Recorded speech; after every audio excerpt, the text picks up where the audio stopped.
আচ্ছা, আমরা এই যে এই বাছুরটাকে দেখতে পাচ্ছি, বাছুরে এটা কিন্তু পেটটা বড় হয়ে গেছে, পেটটা বড় হয়ে গেছে, গ্রাম বাংলায় এটাকে বলা হয় ঝুড়ির মতো হয়ে গেছে, ঝুড়ির মতো মানে ঝুলে যাচ্ছে, ঝুলে যাচ্ছে এইটা।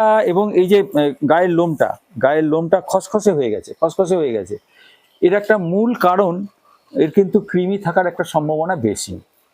এর একটা কৃমি থাকলে পরে কি হবে, কৃমি তার ভেতর থেকে পুষ্টি নিয়ে নেবে, পুষ্টি নিয়ে নিলে পরে যে খাবারটা সে খাচ্ছে, সেই খাবারের পুষ্টিটা যেহেতু কমছে, এবং তখন তার এই সমস্ত জিনিসগুলো শুরু হবে।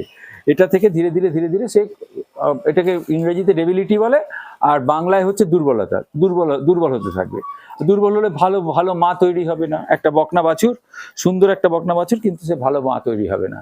ফলত কি করতে হয়, এই সময়েই কিন্তু কৃমির ওষুধটা খাওয়াতে হবে। এবং আমি বলবো যে আপনাদের সরকারি যে ব্যবস্থাপনা আছে তাতে করে পায়খানাটা পরীক্ষা করা, অর্থাৎ যে মলটাকে পরীক্ষা করে কি কৃমি আছে, সেই কৃমির জন্য একদম নির্দিষ্ট ওষুধ আছে।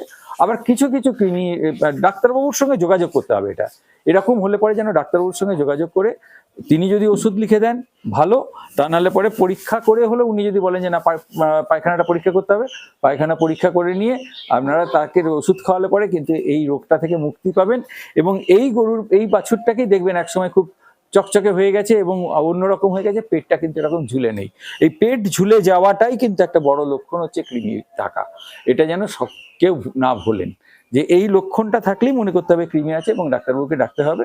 ডাক্তারবাবু এসে ওটা বলবেন এবং দরকার হলে পরে সেটাকে তারা ওটাকে পরীক্ষা করবেন, পরীক্ষা করে তারা প্রেসক্রিপশন করে দেবেন, সেই অনুযায়ী চলবেন।